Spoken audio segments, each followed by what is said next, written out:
Ladies and gentlemen, welcome back to Every Horror Film Where Horror is Forever. Where today we bring you a film that is 102 years old to this day, March 4th.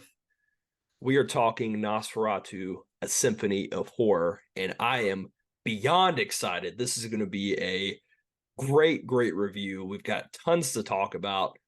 Jeff, what's going on? How you doing? Dude, I'm excited about this, man. What's it been? 102 years now. So a century of filmmaking has gone by since this. And I'm not gonna lie, this I've seen a couple I've seen a couple silent film era pictures, most of them like 5 to 15 minutes long. I think I think this is the first full-length silent film I've ever seen. First time I've ever seen Nosferatu. And it's I can't call myself a horror aficionado without dabbling in where it all began. So and you can't either. So it feels great to be finally digging into this era and setting the precedent for the month of March for us, doing some black and white. It's got to take it back to the roots, man. It just felt right. That's right. And talk about a horror aficionado. There are so many classics I haven't seen yet, and it's Mm-hmm. it's it's honestly sad. But that's the point of this channel is because we're gonna go through all of them. We're gonna That's right. see all of them. We're gonna see all of them. That's why it's called every horror movie. We're gonna see every horror movie ever made. Yes, But we you are. can't see them all if you haven't started near the beginning. And that's what this movie is. This is not the first horror film of all time, but this is one of the first famous horror movies of all time. One of the most because before this, you also had The Cabinet of Dr. Caligari, which is another silent film we'll talk about at some point. That happened in 1921, I believe. And then The Golem was also one that happened in 1920. So while this isn't the first, it's one of the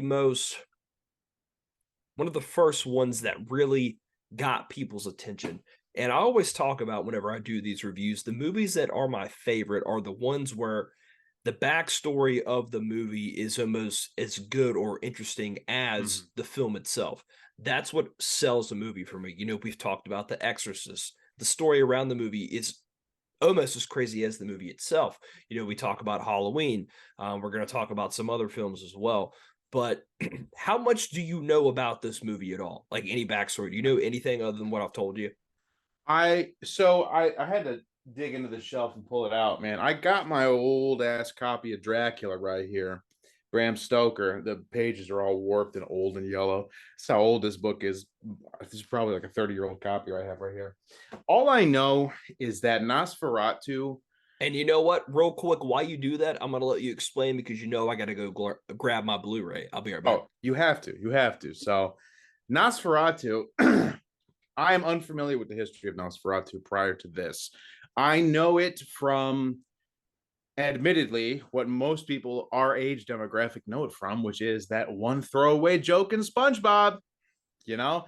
But I don't think a lot of people realize that Nosferatu, the 1922 silent film, is public domain. You can watch it pretty much anywhere. You might even be able to download it to your computer if you look in the right spot. So, yeah, man, a staple. And I'd never given it the time. I know about the book. I know about Stoker's Dracula, but I'll save it for when he sits back down. I didn't know that Nosferatu came on Blu-ray, but if anyone has the Blu-ray, it's this man right here. You know what? I own more than just the Blu-ray, and Oh, okay, so I do have the Blu-ray here. A woo. classic. I love it. I think it's like 20 bucks on Amazon. Yeah. You gotta have it. I'm sure this will come out in 4K at some point, and when it does, I will buy it then as well. Also, this is like one of my favorites. This old big ass box set of 50 random horror movies from back in the day. It's on here as Nice. well.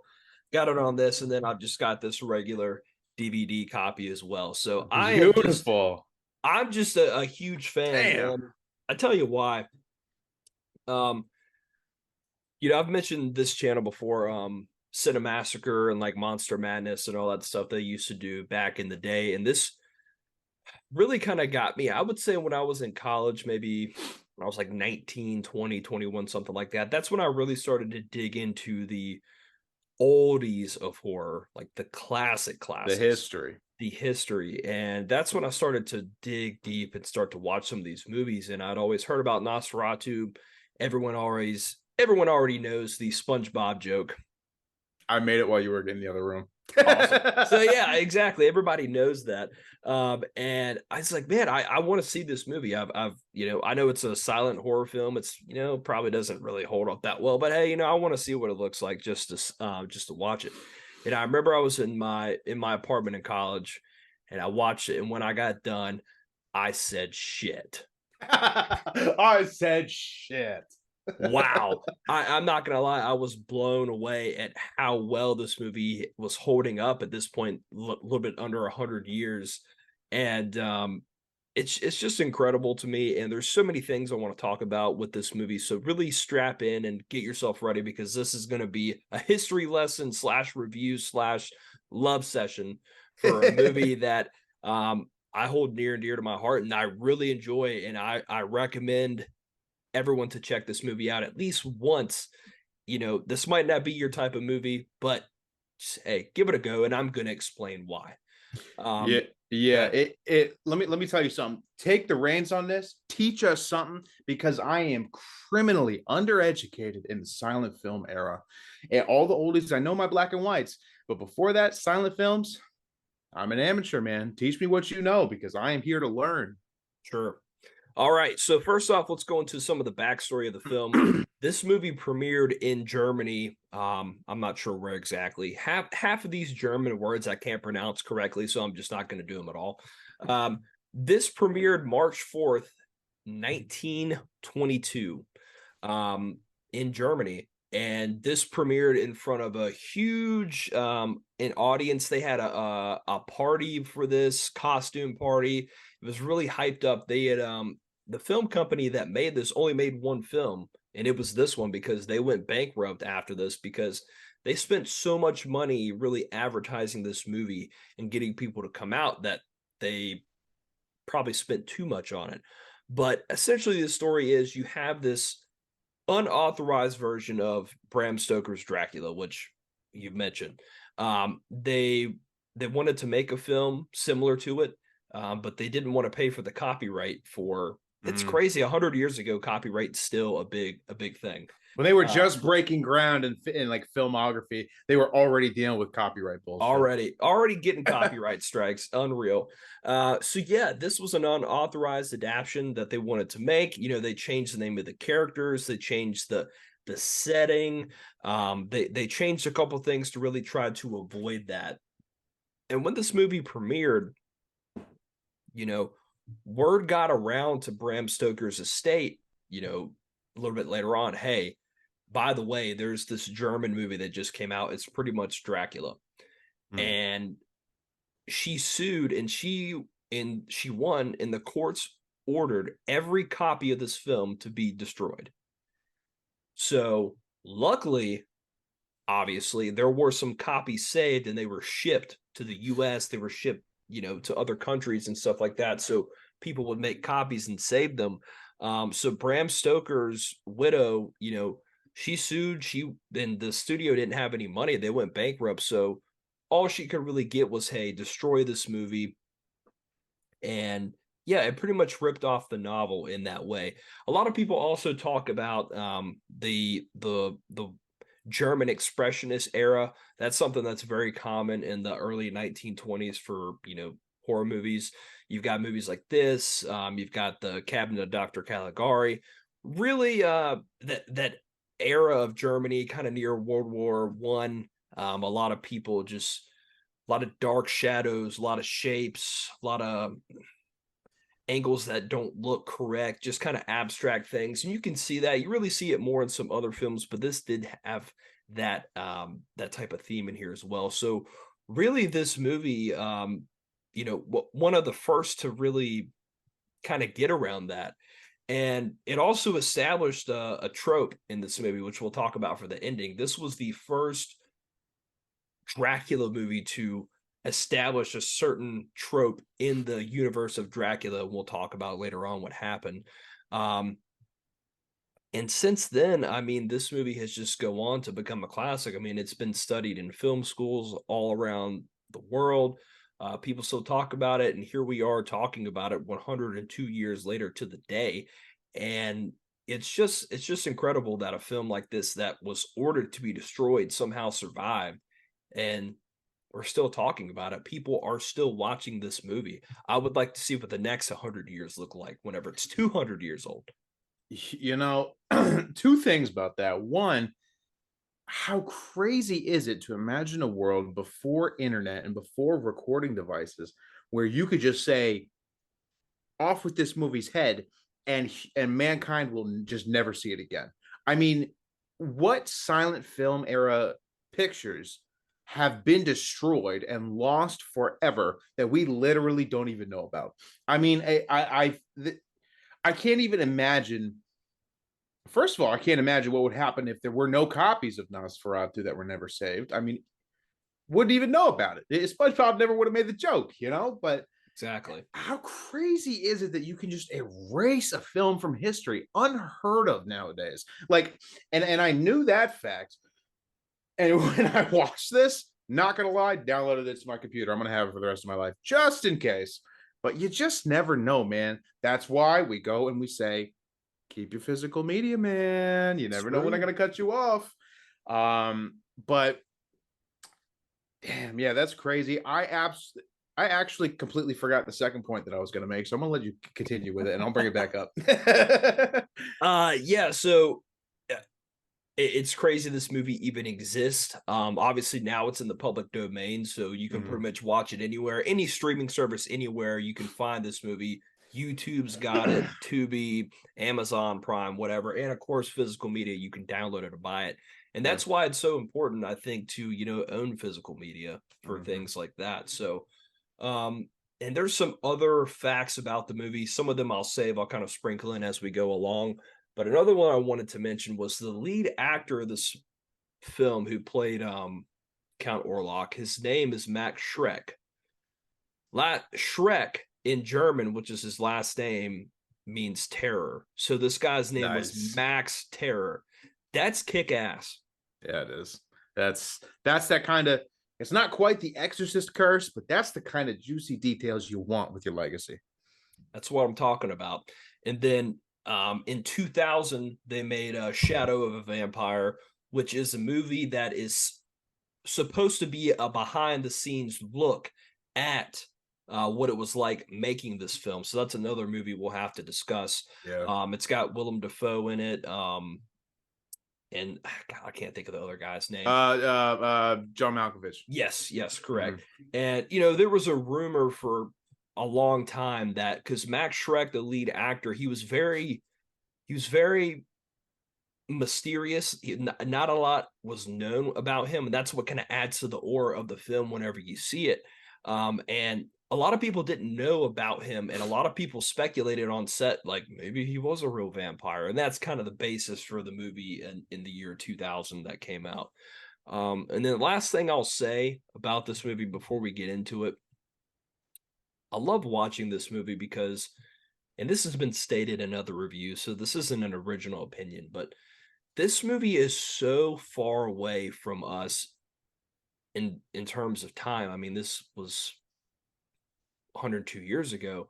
All the actors, I've looked it up, pretty much anyone who made this movie was either has died in the 70s or 80s. So this is a long time before there was behind the scenes interviews, there was extras, there was, you know, extra images that you hadn't seen before, the unrated version, whatever. This was before, I mean, this is a silent film. So what you have is what you have, and there's nothing else you're ever going to have unless someone stumbles across some extra information they find about this film. But at this point, what you have is what you have. What you know is what you know, and that's it. And it adds to the aura of the film that this was so long ago. It feels so distant and so far away that it kind of adds to it feels like I'm watching something that I found like in my backyard because I was digging something up one day and I was like, oh wow, it's a 100-year old film. Yeah, I'll pop it in. Like it just feels so distant and far away, and you don't really know the actors. It's not like you're watching a movie and you're like, oh, that's Johnny Depp playing a character. I know that. Mhm. You don't know any of these people. You don't know any of these characters. And it just adds to the aura of the film that you're just watching this time capsule from 1922. And what you have is what you have. Hmm. Yeah, it's weird. It's almost like it's a totally different world. I mean, no one who was ever alive when it came out, no one who was born the day after it came out is still alive. So it's a completely different world. It's a completely different timeline. I mean, a movie that came out in the last year to imagine it at 102 years from its release. I mean, the Batman will be 102 in what, 21, 25 or something like that. Yeah. My kids won't even be around at that point. So it's weird to think about how much the world changes and how this is just like it's beyond a movie. It's beyond filmmaking. It's just a relic of like a historical period of the earth, and what you said about what there is what there's always going to be. I think if there was ever written interviews or behind the scenes or questionnaires or anything like that, if there was ever any to dredge up, we would have found it by now. So Correct. you're right. Its legacy is cemented. It had enough of an impact that it wasn't forgotten on the winds of time. It's what it is will literally never change, and there's not going to be any new deleted scene that's found about it. Nothing. Perfect. Absolutely. So let's get into it here. The film starts off. We have obviously there's a lot of name changes in this. If you've read the Mhm. novel and all that stuff, which I haven't, I wonder have you read it before, Bram I got a bit. Stoker's? I got a bad habit of not finishing books. I don't think I ever finished it. I'd have to restart it, but I do know that all the names have changed. Okay. I do want to read that eventually. But essentially, if you know about that, all the names have been changed and things like that, essentially. So we start off with this couple. This girl named Ellen and Hutter. And basically, Hutter is, I'm assuming he's a real estate agent, kind of, or Mhm. whatever. And he's been tasked with going to sell a piece of property to Count Orlok. And his boss, whose name is Knock, gets this letter in the mail or whatever, and it's got all these like weird occult symbols and things like that on it when he's looking at it. And a lot of people have said that there's themes of like um uh, of I don't know if this is the word occultism, whatever things Yeah. about occults, whatever, are in this film because apparently the director and things like that was kind of into things like that. So it's theorized that when Knock reads this letter, he becomes possessed by Dracula's power, and that's why he starts to kind of act a little bit insane and different as the movie goes on.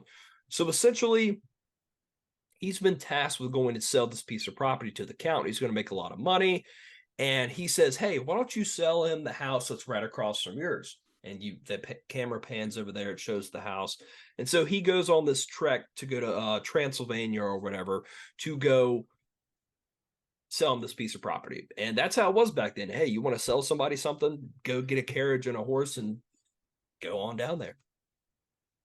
Yeah. And so correct me if I'm wrong, and we might not know for sure, but this is the first official vampire movie, isn't it? I mean, I know. It's technically the second. There's a film that came out in 1921 called Dracula's Death. It was like a Hungarian film, but the film is lost and no one's ever seen it. It's just been documented that it was made, but Mm. that's it. So So as far as we're concerned, this is the first official. This is the eh, start of vampires on screen. you really could say that. So yeah, this is the first, other than the book itself, this establishes any other lore about Yeah. vampires in film. Now it's funny you went exactly the direction I was going for. Think about the lore of vampires in film and what we know about vampires. I mean, you could ask a kid today, tell me three facts about vampires, these fictional creatures. Tell me three facts about vampires. And universally, what are you going to get? They're afraid of the sunlight. Uh, they're afraid of garlic. You kill them with a stake through the heart. They're from Transylvania. They bite you on the neck. All these things that are common knowledge, 102 years ago, unless you had read the book, that's not common knowledge. I mean, these tropes, this lore that you talk about, this is one of the establishing factors. And yet, what we know about vampires today, and what is commonly accepted with vampire lore today, built upon this, and we didn't have every aspect of it. Like garlic wasn't mentioned in Nosferatu. I don't even think it was mentioned in the book, but Transylvania, this fictional country of Transylvania. Mm-hmm. I know it's ripped from the book, but it wasn't a centerpiece of horror fiction for another what 40 years maybe. You had Correct. this, so it's just interesting to think about. Like these things are like, oh duh, it's Dracula's from Transylvania, but dude, prior to this movie coming out, who knew that besides the book readers? Exactly. So this really establishes some of those characters. Like, God, I feel like we bring it up every review we talk about Halloween. Like Oh, Halloween yeah. made some of the tropes for the general slasher film. It wasn't the first, but it was one of the more famous ones that kind of made some of the tropes that you would go on to see for the next 40 years. It's the foundation you build upon, and this movie is all foundation. Correct. So Hutter, he's traveling and he gets this one hotel, whatever it is, that he's staying at, and he's like, oh, I gotta hurry up, I gotta eat, I got business with the count, I gotta go up there and sell him some property. And one thing that I love about this, which this could really make people mad if they watch this movie, it just kind of depends on who you are. It's a silent film, so everyone's reactions are like times 20 of what they should be. Like if someone says something, they're like, Oh yeah. it's very exaggerated, obviously, but you have to kind of expect that from a film like this. But he goes and he's like, I got business with the count. And all the townspeople are like, no, like you can't go. Like the count, like he's bad news. There's werewolves out. Like, no, you got to stay the night. You got to stay the night. You cannot be out in the night. So he stays the night and he stumbles upon this little book that he finds. And it really is kind of like a book about vampires and things like that. And it kind of gives some backstory, and you see it on the title cards when you watch the movie. And I almost, died laughing when you sent me the Family Guy joke. The silent film. The silent film where they say like two words with their mouth, and then the title card comes up, and it's like a whole paragraph. You're like, holy shit! It's like a book, you'll never read it in time. It's like, oh, I gotta pause the movie. Let me read this real fast. So yeah, lots of title cards would come up with this, and essentially kind of give a breakdown of what happened. So the next day, he gets up, he's traveling, and he finally gets to a certain spot where he is met by a coachman with a horse. Now, I did not know this for the first couple times I watched the movie. I always had a hunch until I really researched it, and you may have gotten it right off the bat. The coachman who's driving the horse and picks him up is actually Count Orlok. You know what? I knew that right away. I saw the eyes and I said, oh, it's him in disguise. Correct. And he was all shrouded up, trying to protect himself from the sun or whatever. I picked that up first try. I read that people were like questioning that. I don't know. It seemed like a given to me, but I guess it's not to everybody. I always assumed it was him, and I kind of looked into it. I've seen people now, like I have the actor confirming, yes, that was me. But I feel I'm pretty certain that was him, because if you really look at it, it's him. Right. Who else would it be that looks like that?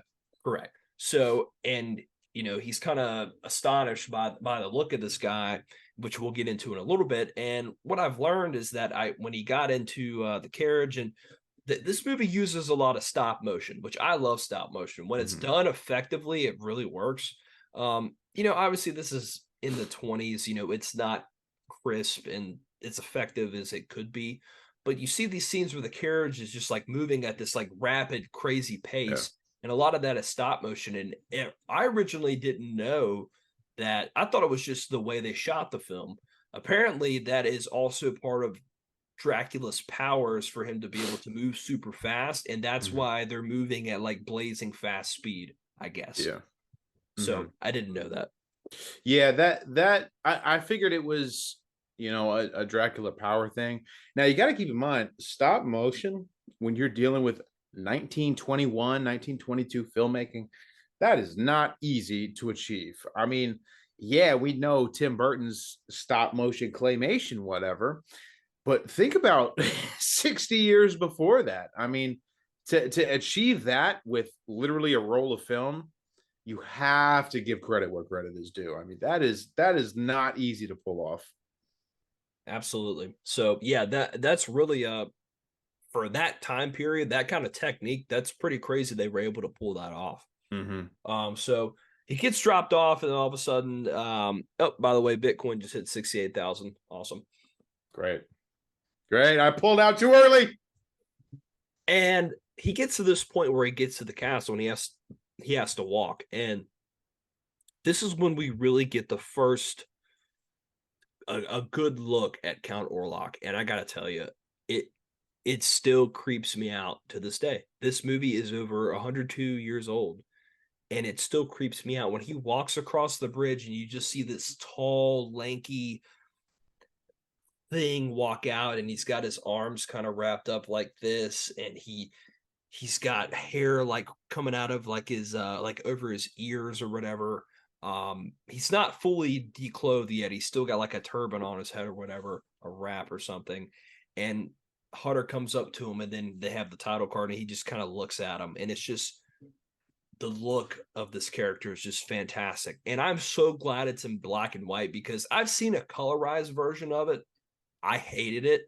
Mhm. I could imagine. I can't imagine seeing anything else than it being in black and white. And just the look of Orlok when he first sees him, he's tall. He's kind of got like a hunchback, and it's just I love it. It's effective. Yeah. Now everyone talks about the makeup of what Shrek wore for the portrayal of Orlok, and yeah, it's an iconic image at this point. That visualization, because everyone thinks about Dracula with the popped collar and the fangs, and he's a well slicked back like Correct. upper class gentleman, but no one really like it. There's another side to it, which is the inhuman, bald, pointy ear, sunken black eyes, long salad fingers, like it with the pointy teeth. Like he looks like a rat, which plays a pivotal role in Act Two of this movie. Right. But the inhuman look of vampires, I don't know. Think back to when you were a kid and try to apply that mentality now. What is scarier as a vampire?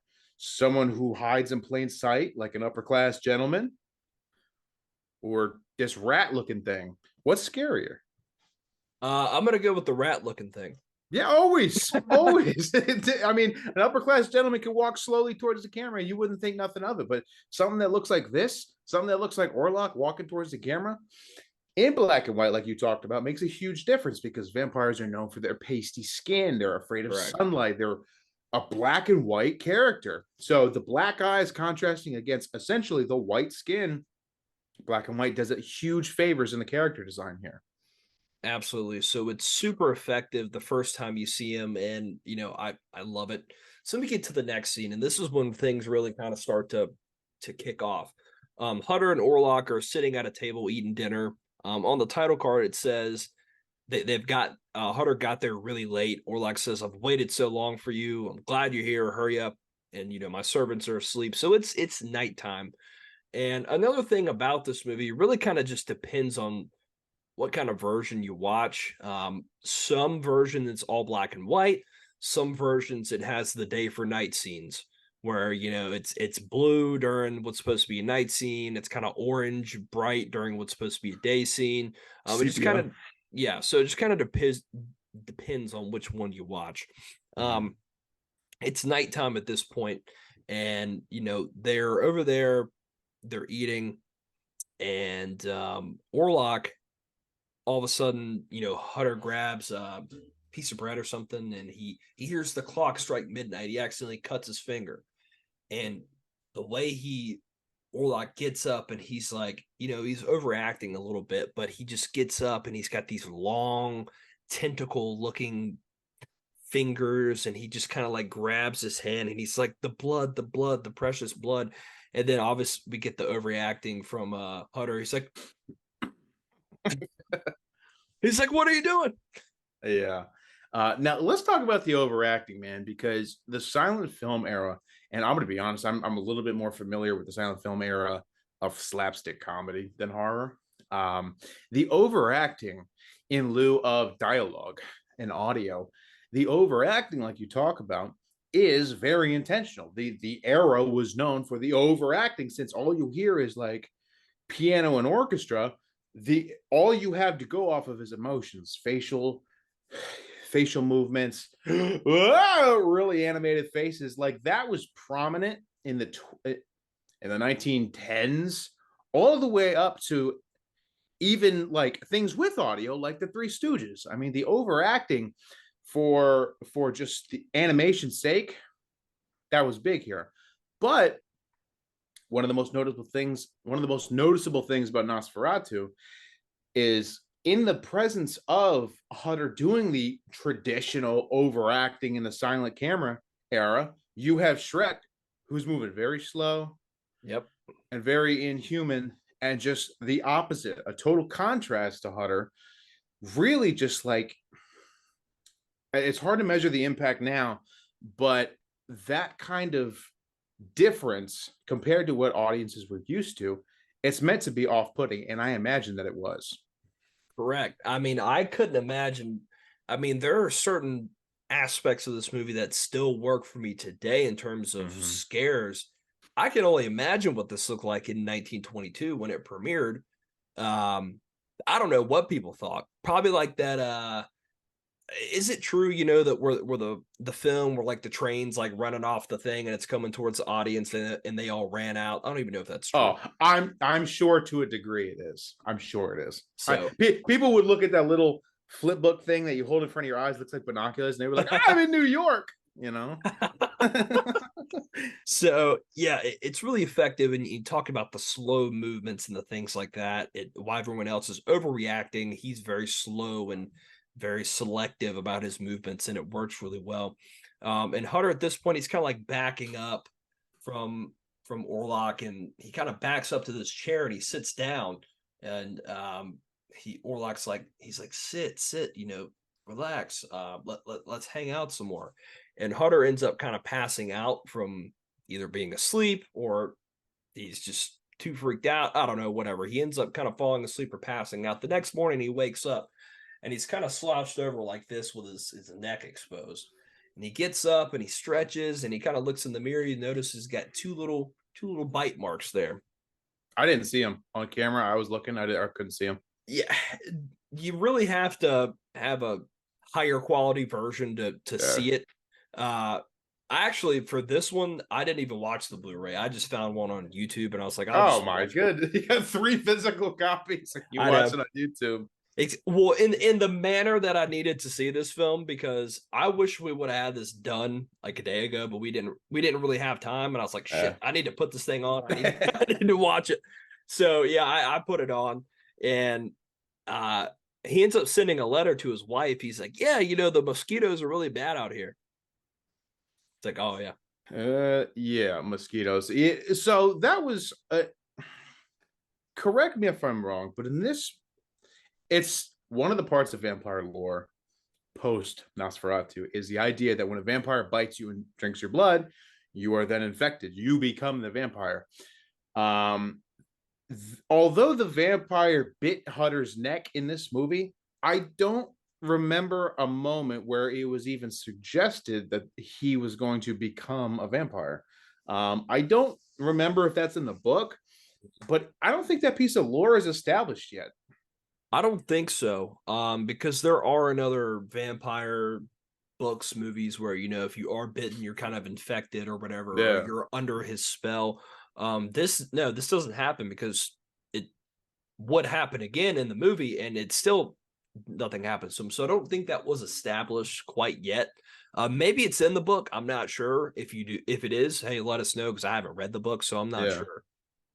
Yeah, it just one of those things. It's interesting to see the lack of that aspect of lore. Just another thing that reminds you, like, hey, this is the foundation upon which movie vampires were built. So it's interesting to see the absence of that. And so next scene, you know, they end up not long after that, they end up at the dinner table again and they're eating. And this is like one of the most like unintentionally funny lines ever. He's sitting there and they're eating, and he's handing Orlok the papers to sign, and he just sees the picture of his wife, like one of those little like flip things with a little picture Mhm. that people have.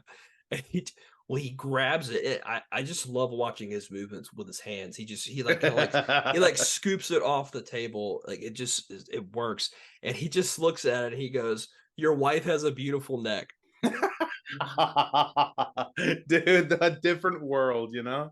Dude, like talk about the greatest pickup line ever. Your wife's got a beautiful neck.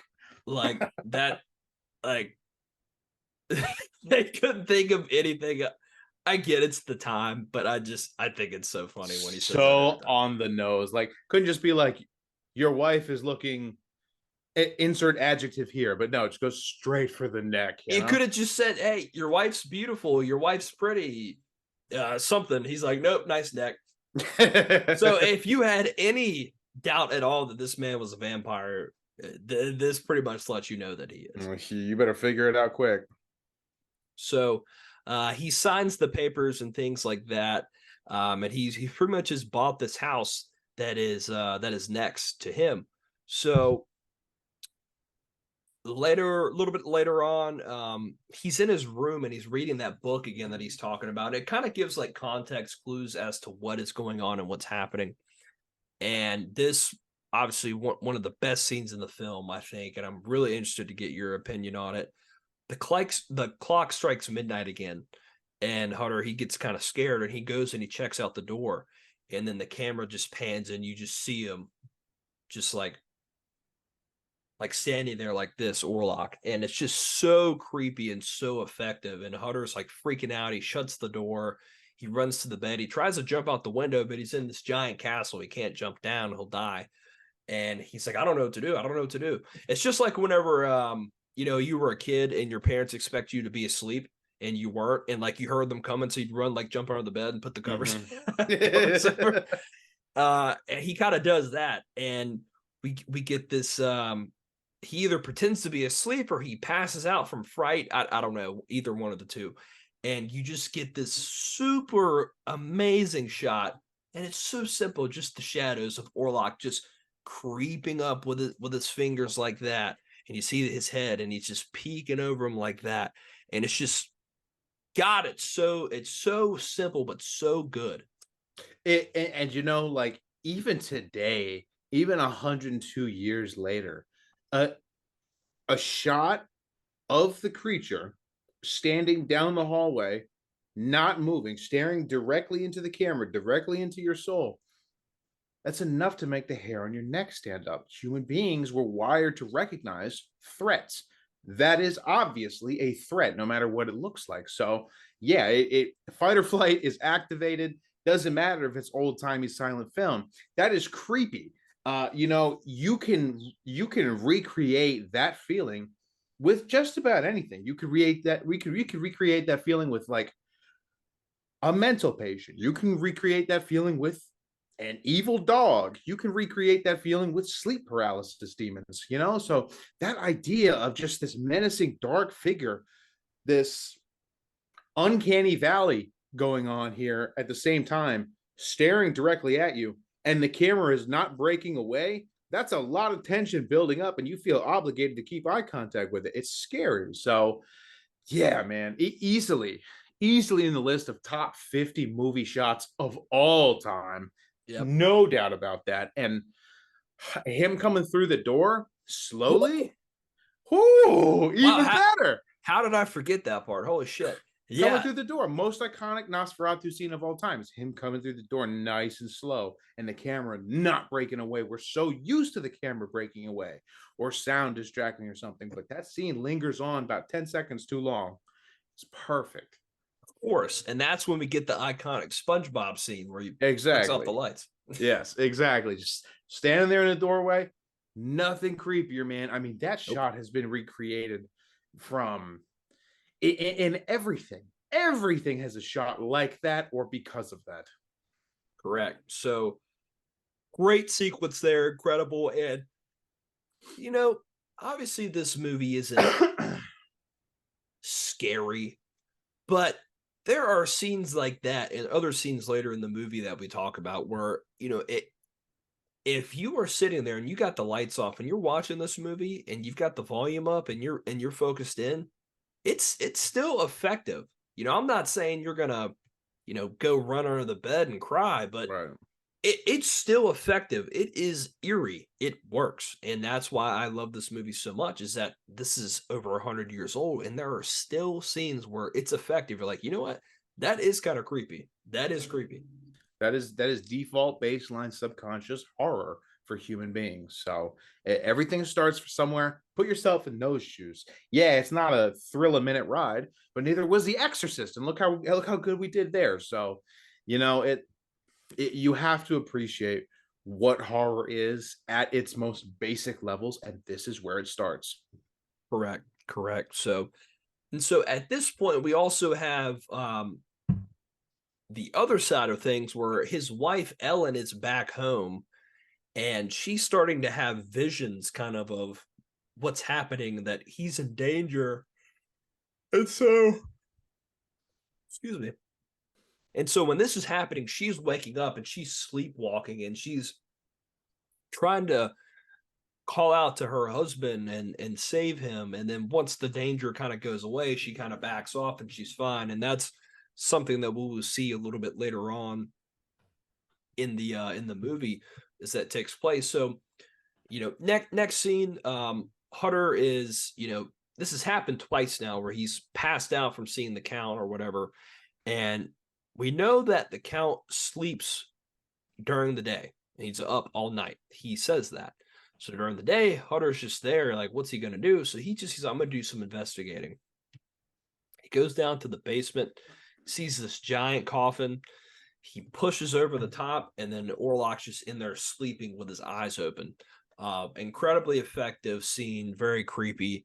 And this is kind of where we see that, that's where some of the lore is also established, where a vampire must sleep in his native soil. So that's where he's from. So he has to sleep in that coffin with that soil. And that's when Hutter kind of learns what's going on, and that, okay, this guy, he's a Count Orlok. He is a vampire. And super great, effective scene. I love it. Yeah, the soil aspect. I'm gonna be honest. I can't think of another example of where the soil lore comes into play. That kind of took me by surprise. That was a new thing that I seen, I think, for the first time in this movie. Mm-hmm. I don't see a lot of modern vampire stories digging into the damned soil. I know about the coffins, obviously. That's a standard with vampire stories, but the damned soil, and even going as far as Orlok loading up coffins of it to transport with him. Something new. And you know what? I'm saying these things, they're probably in that book. I'm sorry. If you're screaming at the screen right now, being like, oh, dummy, that was in the book. I'm sorry. I'm sorry. All right. I don't remember the book that well, but we'll talk about the movie here. So the soil was something new to me, believe it or not. It's very true. Very true. So, great aspect there. And so at this point, Hutter, he's like, you know what, I gotta get out of here. And this is when he goes back up to his room. He's trying to figure out what to do. And this is when we see Orlok is he hears a noise outside. Hutter looks over the window. He sees Orlok is loading up some coffins with his native soil, and he's packing them up and he's getting ready to go off somewhere.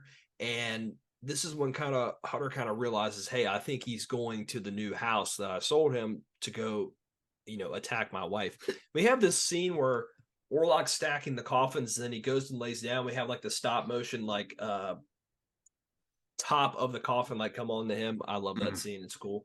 And then, yeah, they're off to the races. They're trying to get back to their hometown. The first one there really is going to be the winner of this.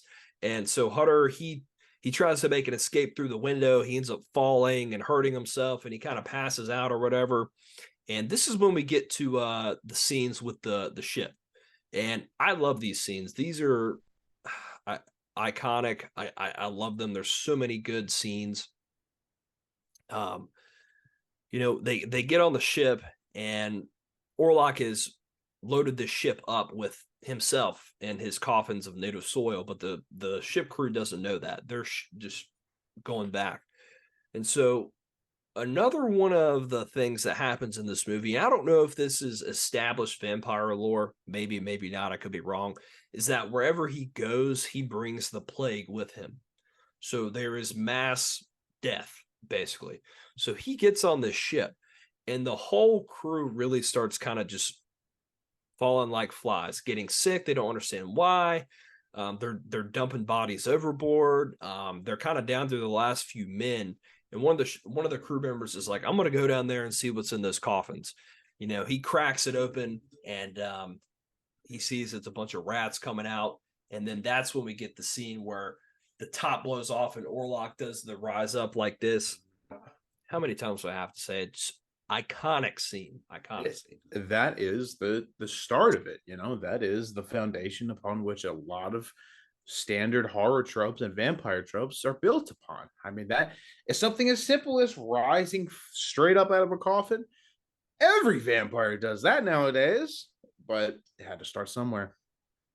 Exactly. So that's happening. And kind of while we've got all this going on, I want to mention that also in the background, you know, the wife's having the visions. She's kind of seeing what's going on with him. And then we go back to Knock, who is Hutter's boss. He has been put in an insane asylum because ever since he read that letter, he's acting crazy. And you know, he one time the officers in there, the police is in there like cleaning up his room, and he gets a piece of paper and he reads it and he says the plague is basically broken out in the town. And that's when he's like the master is coming, the master is coming. So he's waiting upon his return. So Orlok, he comes out of the ship. One guy says the hell with it, he jumps overboard. And then I love this scene where the captain is basically like, he's like steering the boat, and he's like, he ties himself up. He's like, I am not going anywhere. I am not moving. And then Orlok comes and he's dead. Yeah, exactly. So the plague, I don't think it's a common aspect of vampire lore, but from what I understand, and this is another thing where I should have read the damn book, but I feel like the plague is the main subject of what makes Orlok the threat. Right. I feel like the director, and this could be a product of German expressionism or Germany in the 20s or whatever locally was going on, but I feel like there was a lot of emphasis placed on Orlok transporting these plague infested rats. I feel like the movie was about, you know, the plague that comes with it more so than the danger of a vampire in town. I feel like there was a lot of emphasis placed on the plague, and a third of the movie is dedicated to talking about it. Mm-hmm. Do you have any idea why the plague was such a major aspect of this story? Yes. So in the late 1910s, like 1918, 1920, things like that, I believe the influenza pandemic happened across the world, and that's when a lot of people died. Because obviously back then it was a lot bigger of a deal than it is, you know, Yeah. now. And that's kind of what they referred to as the plague.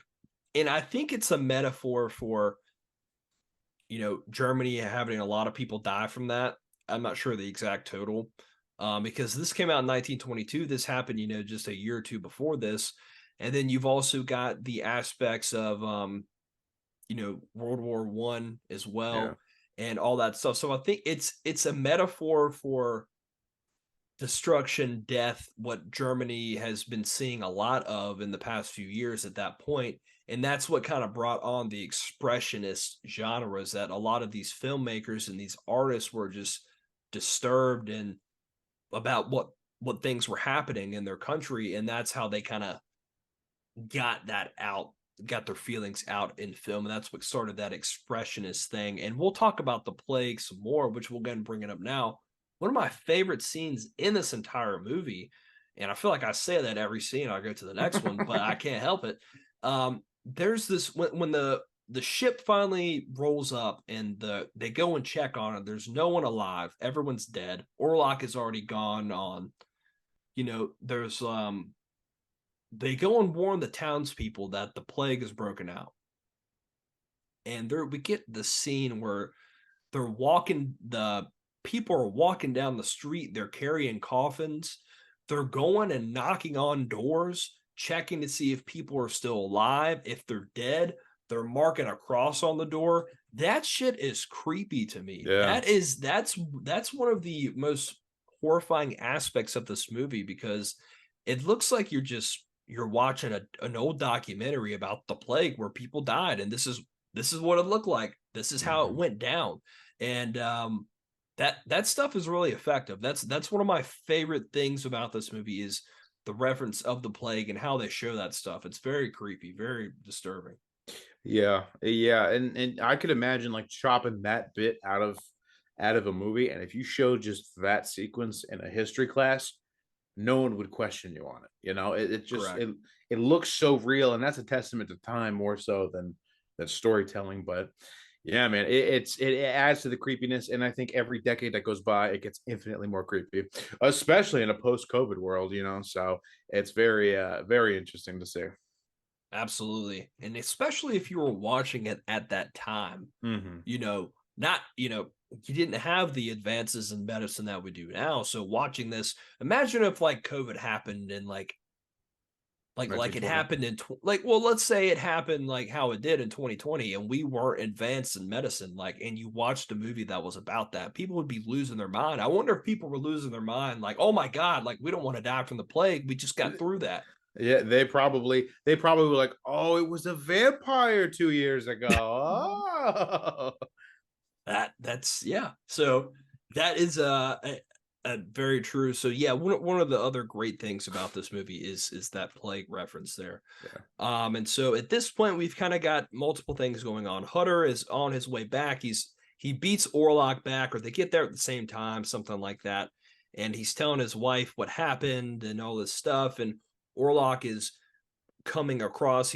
We see these scenes. He's walking with his coffin, and he's heading towards the new house, which is this giant deserted um, building, which is across the street from where Hunter lives. And this is kind of when we get down to the nitty gritty, the ending of the film itself. And I've tried to mention every single scene that I can that I really like. I'm sure You I could just go on. can't. It's I They're all can't. golden. I could go on for another 2 hours about this. I know. But so we get down to the nitty gritty here, and basically Hutter's back, and his wife finds that, I think she finds that book or something like that he's been reading something, and basically says the only way to kill this vampire is to basically give yourself up to him. He has to have fresh blood of the first rooster to crow. I don't know, something like that. Whatever they said on the Yeah, thing. it was like a woman has to willingly offer her blood to him, and that will make him forget the rooster crow, which means it's morning, and that will put him exposed to sunlight. Something like that. Exactly, you got it. So basically, she's like, I have to give myself up in order for Orlok to vanish, to go away. And so we get this scene, and this is, what can I say? One of the best scenes ever. So they're Hutter and his wife are upstairs. Hutter's passed out. Orlok's across the street. She's like, all right, it's time. I know what I need to do. So she goes to the window. She opens up the door. She's like, come and get me or whatever. And basically, we get the scene. Orlok, he's just standing there with his fingers in his hands, and then he just kind of turns and walks away. Super effective. And he's coming across the street. And by God, I would say this is probably the most iconic shot in the film, in my opinion, when he's walking up the stairs in the Mhm. shadows. I mean, good lord, I've seen that scene in so many like documentaries about movies, and you've seen it done numerous times. I can't even count the amount of times. It's like this is the first movie ever to use shadows.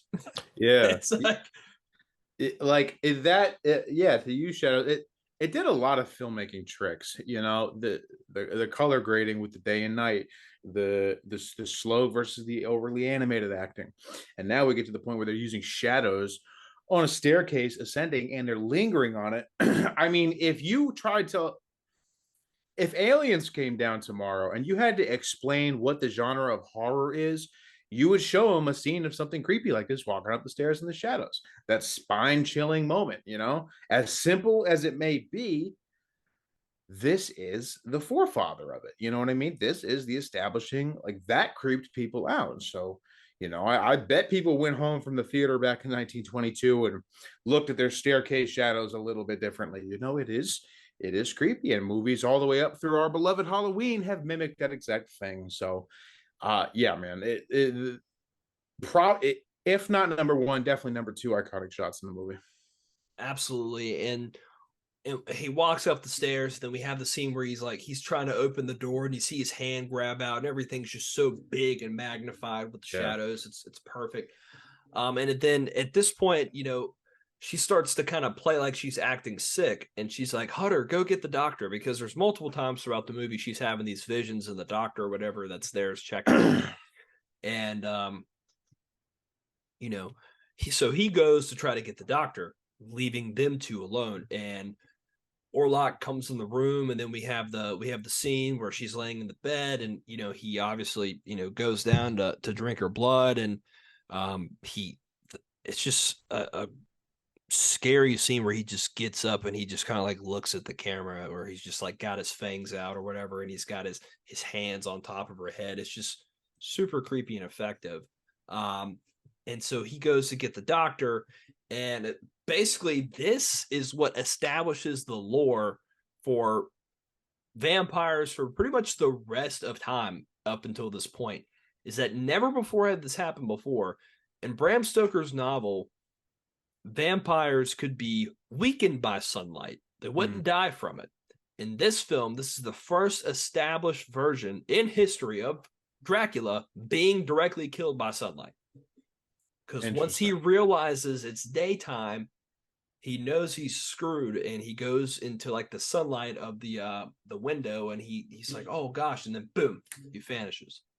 I would have figured that was an aspect of Stoker's story. I mean, that again, it's hard to unlearn these tropes and these basic common sense things about vampires, such as the exposure to sunlight. I mean, we see it all the way up through like 30 Days of Night. A guy just evaporates in sunlight. We also have Twilight, where you can sparkle in the sunlight, but that's a different story for another time. But yeah, and also the aspect of him just dissipating. We've seen that effect in movies, but think about it's 1922. You have to cut these films by hand to make him fade out, a fade out effect 102 years ago. Nearly impossible, but they did it for the love of the craft, man. They did it because he's a vampire. It's not a human. It's not what we're used to seeing. It's breaking the norms, man. So at least half a dozen filmmaking tricks in this movie, which are very easy to achieve on your cell phone nowadays. Doing it by hand back then. How did they even achieve that back then? Like, what? I don't know anything about filmmaking really, but like, how would they even go about? Hey, we need to make this guy like dissolve. There's a lot of tricks. A lot of tricks came out of that era. Like, I was thinking about I don't remember the name exactly. Like the one with the headless man, the silent film with the headless man, where it looks like he's holding his head and it's detached from his body. Basically, you just splice two rolls of film together, and you kind of just alternate rolls of film. I don't know. I'm not an expert in that old school technology, but they had a roll of film where he was standing there and a roll of film where it wasn't, and I guess it just one faded into the other. That's just my understanding of it. Someone could correct me, obviously, but it's hard. It's not as easy. Like nowadays, you could just highlight the actor, fade out 3 seconds, and that could be done. I could do it on my phone, but doing it back then, it's all passion. It's incredible. And then, while that's happening in the scene, Knock has escaped the insane asylum, and the townspeople they think he's responsible for the plague, so they're out chasing him and all that stuff like that. He's finally captured. He's put back in, and they realize that he's like, the master is dead. He senses that Orlok has died, and the spell kind of ends on him, I believe. And Ellen, she's kind of awake for a second, and you think everything's going to be all right, and then she just kind of ends up dying. And Hunter's holding her in the bed, and then the doctor's outside the room. And that's the ending to Nosferatu. Mhm. That's it. That's cut and dry. That is the story. Again, I don't know if that's the whole Bram Stoker story, but that is Nosferatu as we know it. And I don't think we're going to get an alternate version ever. I doubt it. This movie is, you know what? I'm sure I can find the official runtime on the back of this thing. It's like an hour and 28 minutes, right? I mean, it's almost an hour and a half, which I feel like is pretty long for That a is movie. long for a I silent mean, era. Yeah. and I got to get your opinion on this. So now that we've done the review of the movie, now we'll talk about just history of the film and just things that we liked and didn't like. I told you going into this, I was like, there's going to be some parts where you might get bored, but out of the whole movie, how often were you like, I'm just going to kind of like look at my phone. I don't really care about this. How often did that occur? Not gonna lie, it did happen. Yeah. In the middle of the movie, I think when the focus was really on Ellen and her psychotic connection with Orlok, and also Knock, I feel like Knock's place in the story was either underdeveloped or just unnecessary. I don't think I needed Knock's mental breakdown to really reemphasize to myself that Orlok is a threat. Right. So the only part where I really just kind of started to fade interest was when Orlok and Hutter were not on screen. Of course, after the ship, when the townspeople are going through and they're talking about Knock and they're talking about the plague, got a little dry for me. I'm here for Orlok, but I was able to snap myself out of it because when Orlok is on screen, absorbing every second of that, man, like an art museum. Damn it. I want to see Michael Myers kill people. That's why I came to the theater. Okay. I want to see him kill people. Halloween Kills rocks. No, it's and that's the elephant in the room is don't just don't write off silent era films. I know they might be hard to watch. I know the shuddering and the color changes and the contrast and maybe the music and having to read the subtitles in cursive. I know. Believe me, I know. We all got TikTok brain nowadays. I get it. But don't write it off, man, because if you don't recognize where you come from, you don't recognize how far you've come from that point. You can't appreciate horror. I mean, you can't appreciate The Exorcist without appreciating what came before it. You can't appreciate what comes out tomorrow without appreciating what came out yesterday. So you have to respect the Nosferatus. You have to respect the Frankensteins and the Wolfman and all that stuff you don't really want to sit through because you're trying to feel scared. Hey, I get it, but do your Correct. homework. Exactly. And a lot of there's on the documentary, or not on the documentary, on the DVD itself, there's a lot of behind the scenes and kind of, well, I'm not going to say behind the scenes, that's not true. There's a lot of extras talking about the film, now, where people discuss like kind of the history of the film, and a lot Yeah. of these the castle where they shot this film, because they shot this film at a castle. They did do some exterior shots here and there of different things, but the scenes, I'm pretty sure the scenes with Orlok and Hutter in the castle are in a legitimate castle that's Yeah. still standing to this day that you can actually go and visit. That would be awesome to do. And yeah, a lot of those locations that you see today, if you go and look them up online, they're still there and they still look very similar to how they look today, which is incredible. Yeah. I mean, even if you're not a film buff and you're just a history buff, this trickles over into that area of expertise, man. You like history? Boy, Nosferatu's right up your alley, man. Though that castle's still standing, go check it out. That's interesting. I bet you a single stone from the wall of that castle, thousands of dollars on eBay. Like, no doubt. Insane. Insane. So yeah, that is pretty much the movie. To add to that, I got a couple other things I was going to ask your opinion on. Mhm. Um, the I know we mentioned it a little bit, but the look of Orlok. Were you a big fan? Yes, big fan in that it is one of the most iconic looks in horror.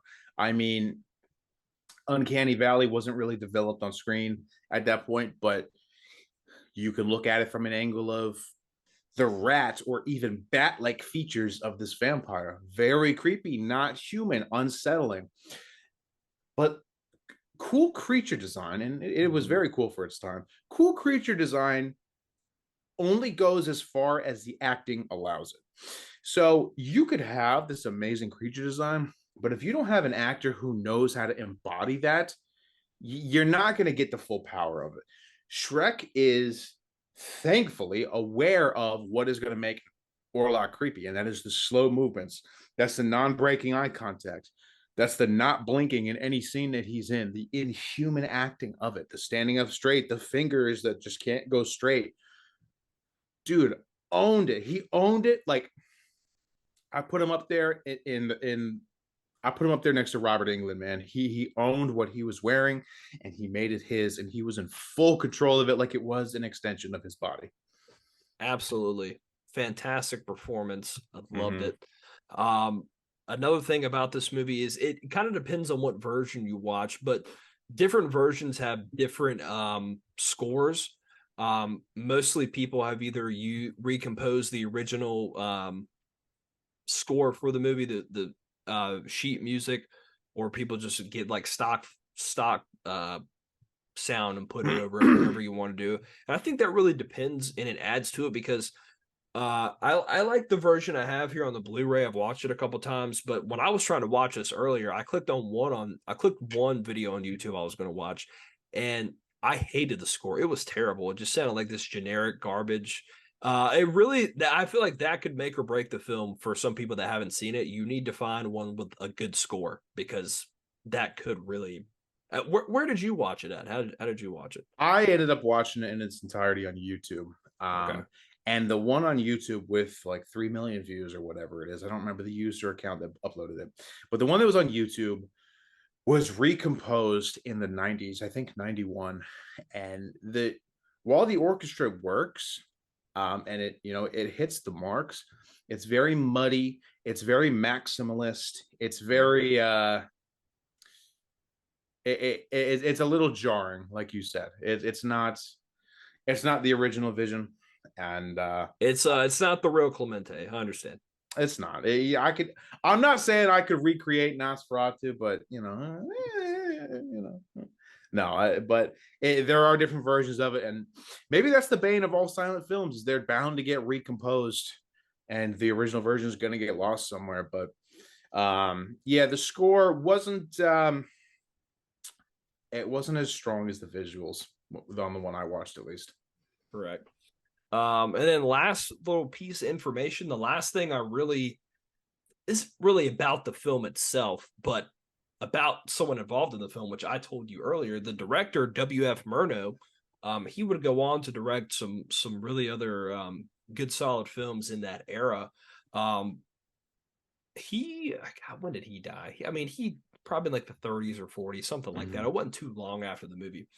But in 2015, randomly out of the blue, apparently someone robbed his grave and stole his skull, and it has never been returned. Holy shit. That's that's metal, dude. That's awesome. I'm That's sorry. Hey, I'm sorry to the state, but that's awesome. That's cool. dude, like I'm not gonna say that, I would want that to happen to me, but if I was dead for like 100 years and then someone robbed my grave and stole my skull, that would be kind of sick.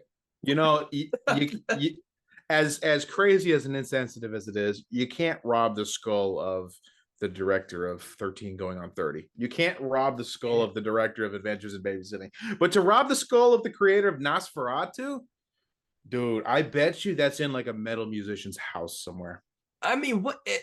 What's even left of the skull at that point? Is it still intact? I don't know how that works. I don't even know, but whoever's got it, reveal yourself because I want to know what you do for a living. Just like some guy who just like works in a bank. He's like, yeah, I got the skull of F.W. Murnau. So, and apparently, and I mentioned this earlier on the film, there are some examples of like of the occult and things like that. Apparently, Murnau kind of dabbled in that and believed in it a little bit.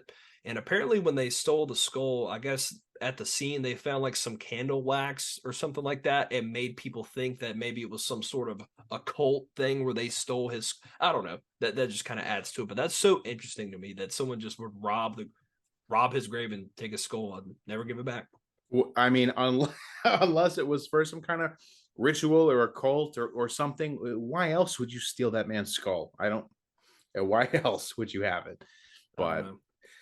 that's and not quite the Exorcist curse, but it's close. You It's know. close. It's cool.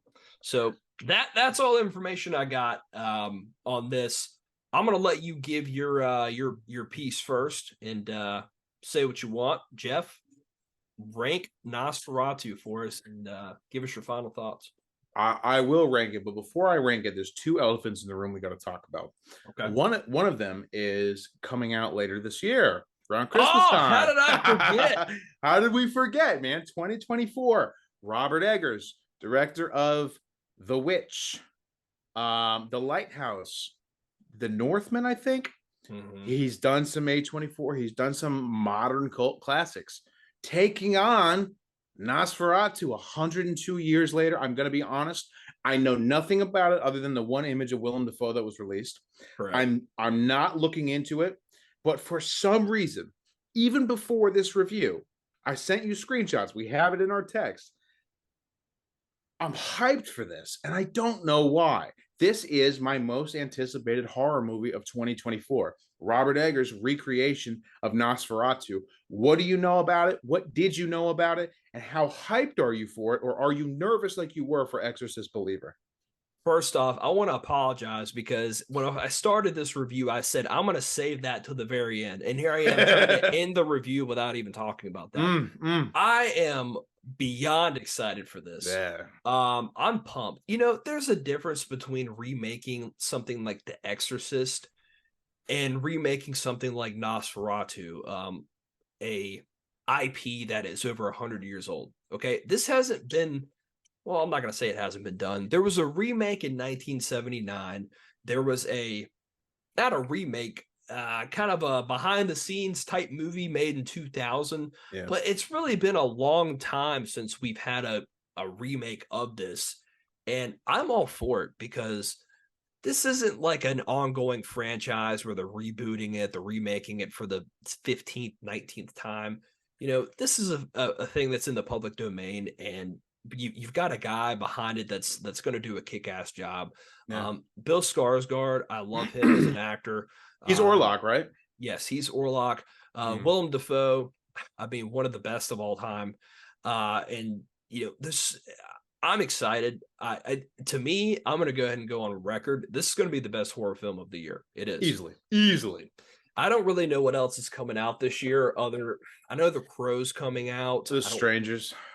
Oh God, We'll talk about that. We'll talk about that. I don't think there's really too much that I'm like looking forward to. I'm sure something will come up I want to check out. But yeah, I'm stoked, man. I'm excited. It's going to be great. I think it's coming out on Christmas too. That's killer. I'm excited, and I'm like you. I've seen like two images, the one that you saw, and then another one, and it really didn't show anything, and that's all I want to see. I don't want to know much about it. I'm even scared whenever the trailer comes out. I'm going to be too scared to watch that because films nowadays they give away so much in the trailer, and it pisses me off. Yeah, they're gonna give away the shadow up the staircase. They're gonna give away the creeping through the doorway. I know it. And one of the first images that comes out when the PR starts for this is gonna be a good look at Skarsgård as Orlok. I know it. And that is the last image you should give out. That is the meat and potatoes of this whole movie. Hide that shit. Look at the reception to Skarsgård himself as the Crow. Yeah. People are not liking that. No. Sit on it, man. Do not give us anything. Honestly, give us no trailer. I want nothing. I want to see circuits of interviews and talking about it, but I want no trailer. I want nothing. And when that stuff comes out, I'm gonna avoid it because I need the whole experience. This is art through and through. And Correct. if you do not treat it as such, you will not get the full effect of it. So I'm very optimistic for it. I think it's going to be fantastic. I wasn't really a big fan of The Witch. The Lighthouse was okay. I haven't seen The Northman. Robert Eggers, I can't say is my favorite horror director or even in the conversation, but this could make or break it. This is a big deal. And a lot of people aren't talking about it. So it's worth talking about. I'm very, very excited for that. And we absolutely will be reviewing it when it comes out. Absolutely. And I'm with you on that. I think whatever they can do now, I don't know what studio is putting this together. I can't remember. But whatever they can do to not show anything significant of how Nosferatu or Orlok looks, Yeah. that would be key. Because if you just come out with this trailer and he's shown like 4 or 5 times, it's going to kill the suspense, and it especially if it doesn't look the way people are wanting it to look. I'm very nervous. I can't say I'm not going to watch the trailer because I always say I'm not going to, and I usually do. But I'm going to try my hardest to not get anything about this movie because I don't want to know a lot. All I want to know is that there's a remake about Nosferatu, and I know a couple of the actors in it, and then I'm going to go see it. That's it.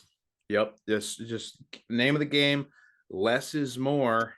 Do not front load all that marketing, man. Let the word of mouth take it afloat. So we'll see. We're going to talk about it again throughout this year, but let me move on to my next question for you. And this is the big question. So it's a two-parter. All right. 1922 Nosferatu. Do you rank it in your top 10 objective greatest horror films of all time? Yes. If yes, how much of that is because of obligation? And if no, do you feel bad about not doing it? But you said yes. I don't feel bad about I don't think it's an obligation at all because there are some other earlier horror films that I think are really, really good, but they're not in my top 10. Really? This I happen to when I put a movie at a certain point, I a lot of the times I do it because the way it made me feel the first time I saw it. And the first time I saw this movie, I remember I was blown away by how effective and how good it was and how creepy certain aspects of the movie was. It is Here's another example. Joker that came out a couple years ago. I own it on Blu-ray. I have not seen it since we left the theater because it was so good that one time I was like, I don't want to mess it up. I don't want to watch it again. I just want to leave it as is because my experience was so good. Now I'm not saying that's always the correct thing to do. And then whenever the sequel comes out, that's supposed to come out this year too, right? I think next year. I don't know. Whenever that comes out, I will rewatch it. I'll have to finally do it. But the feeling I got the first time I saw this movie was incredible, and I feel like it was such an old movie that not a lot of people were really talking about it because it's just been around forever, and it was incredibly effective. A silent movie to do the type of things that this movie did. I think Orlok as a character and his design is incredible. And I think I don't feel obligated to put it in the top 10. I feel like it deserves to be in the top 10 because of what it did movie making wise, how good visually it looks, and how effective it still is 100 years from now. I mean, there are movies that you can watch were made 10 years ago that have aged absolutely terrible. Oh yeah. You can watch this film that's 102 years old and it hasn't aged. It's still, yeah, it's from a different time, but you still can get the aspects that you need to get from it that are important. And to me, it's in my top 10. I can go ahead and tell you that. Good. Okay. Yeah, I feel like a lot of people would put that in their top 10. And like you said, it doesn't age. Harken back to the conversation. Are movies a product or are movies an art form? This is through and through art at its peak, baby. It is German expressionism. It is a motion picture. It's art, dude. It's not a product. They weren't trying to sell tickets. This is This is human legacy at this point. Absolutely. So yeah, for me, it's in the top 10. But all right, I answered your questions. You rank it. I'll say a little tidbit, then we're done. All right. Well, every horror review, I got to give my four golden rules. This movie, unfortunately, is immune to that. I cannot put this movie on that rubric. This is going to be one of the first where I can't do that. And the reason for that is because there were no boundaries to push. You have to create them at this point in time. None of the rules, none of my four golden rules have been pass or fail up until this point. They haven't even really been written yet. So no, I can't grade it on my rubric. And honestly, I can't really grade anything up until maybe the 60s on that rubric. So everything pre Psycho is immune to my grading rubric, and this is no exception. So this is the foundation. This is the forefathers of horror. Even if even if silent horror movies put you to sleep, you need to know this one, man. Do your homework. This is filmmaking 101. This is, this pushed filmmaking boundaries for sure. This is art through and through. There's just no better way to say it. The story, I can't really give Murnau too much credit because obviously he ripped off Stoker, and I'm not gonna talk about the story because who am I to critique Bram Stoker? So it is what it is. There is no opinion of it. It's just fact at this point. This is a century old. It's not going anywhere. People a century from now will still know about it. So this is Nosferatu. This is filmmaking history. You have to appreciate it. It is by default cemented in history. At least a flat A to me. I did not expect you to give it an A. I have to. I respect the legacy. And I respect do you the culture. feel like you have to give it an A because of the legacy, or because you think from the lens of you viewing it, it is an A worthy film? I feel, there's part of me that feels like I have to give it that. But when you break it down, I mean, you're talking about one of the greatest fiction gothic horror writers of all time. You're talking about the legacy of modern cinema. You're talking about a country encapsulated in it, frozen in time on screen. You're talking about all these things that are just way beyond anything any movie critic could ever talk about. So yeah, obviously there is that obligation to acknowledge it, but that's because it's human history as much as it is film history. So yes, right. There is no place other than in the A range for this. I might give it an A minus if I really wanted to be a shithead, but I understand everything that is good about this paved the way for what is good about other things that I love. So no, Nosferatu, you get a flat A from me. I will own you on Blu-ray. This is history. Awesome. I love it. It makes me feel good that I picked out a movie that you can say that you're going to buy on Blu-ray and that you love, man. Yeah, dude, I have to. I'm embarrassed to say I don't have it. It's not like The Fog, where I told you to watch The Fog, and it's not The Fog. It's not Exorcist Believer, you know. There's not much more I can say. This film for me also is an A. It's one of the best horror films of all time. It's in my top 10. There are so many things that came from this movie that are still being used today. This laid the groundwork of horror as a genre. I love the character design. I love the some of the scenes in here are some of the most effective and creepy scenes that still work to this day. And here we are just talking about a movie that's over 100 years old. I feel like we're 40 years ago. We keep saying 100 years ago. But it can't be stated enough. It's that good. And if you are the type of horror fan where you're not really into silent movies, you're not into black and white movies, you're not into anything pre-1980, do yourself a favor, check this out. Yeah, you might end up hating it, but at least you can say, hey, I saw one of the first horror movies of all time. I understand where the genre came from, and you can have some sort of respect for that. And I think it's worthy. And plus, it's on. You can find it anywhere. I mean, you could probably walk outside and it's on. I mean, it's everywhere. It's in public domain. You can find it anywhere. Yeah, it's on YouTube. I mean, just go search on YouTube. Correct. It's like Winnie the Pooh. It's public domain. Now we're going to get a Count Orlok going around stabbing people. I don't know. And Cinderella. We got Cinderella now too. Oh, come on! I'm in good spirits. Don't piss me off. Disney really needs to do a slasher universe with all their previous IPs. No, they don't. They don't need to do that. Fuck no. Oh man, but let's cut it, man. We're longer than the actual movie itself. Let's talk about what's next, though, because we're going to do another classic, another black and white. Not going to tell you. Not going to tell you what the name of the movie is, but we know what it is. And I'll tell you what. You educated me on this one. Get ready to learn something about this next one, because this next one, I'm not kidding you. Not only is it my favorite black and white movie of any genre ever made, but I might say I'm just as excited to talk about this as I was The Thing or The Exorcist or Halloween 4. This is one of the greatest movies of all time, and I cannot wait to educate you guys on this one. Oh my God.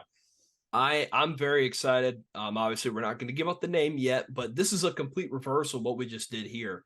Next review, he's going to be the one leading the way and kind of giving us all the facts and the details. I've been wanting to watch this movie for a long time. You've never seen it, right? No, I never have. No idea. But I know there's so much there, so many fans of that film and that genre. So I'm excited. I'm excited to go into it with knowing absolutely nothing. Yes, I can't wait. Let's do it. Perfect. All right. Well, thank you guys for tuning in to Every Horror Film or Horror is Forever.